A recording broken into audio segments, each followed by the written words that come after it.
మునగాకు తెలగపిండి కూర వండుకుంటున్నానండి. ముందుగా స్టవ్ మీద మట్టి దాకా పెట్టుకుని కొద్దిగా ఆయిల్ వేసుకుందామండి. ఆయిల్ వేడెక్కిన తర్వాత పోపు దినుసులు, వెల్లుల్లిపాయలు కూడా వేసుకుని వేయించుకోవాలండి. కొద్దిగా కరివేపాకు కూడా వేసుకుని ఒకసారి కలుపుకుందామండి. ఆవాలు, జీలకర్ర చిటపటలాడేటట్లుగా వేయించుకోవాలండి.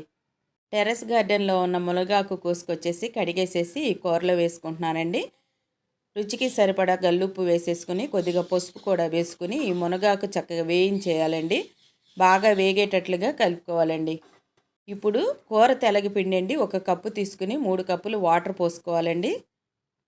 మట్టి దాకలో వండుకుంటున్నాం కదండి, కూర మాత్రం సిమ్ములోనే వండుకోవాలండి. మట్టి దాకలో వండుకునేటప్పుడు ఏ కూర అయినా సరే సిమ్ములో వండుకుంటేనే కూర చాలా రుచిగా వస్తుందండి. చక్కగా బాగా ఉడుకుతుందండి. కుక్కర్లో పెట్టినట్టే ఉడుకుద్దండి. 1 స్పూన్ కారం కూడా వేసేసుకుని ఒకసారి కలుపుకుందామండి. కలుపుకుని చక్కగా ఉడికించేసుకుందామండి. ఇదిగోనండి ఇలా ఉడికిపోయిన ఈ కూరని ఒకసారి కలుపుకుందామండి. పొడి పొడిలాడుతూ ఉడికిపోయింది చూసారండి. ఇప్పుడు 1 స్పూను నెయ్యి వేసేసి వేడి వేడిగా కలిపేసుకుని అన్నంలో వేసుకు తింటే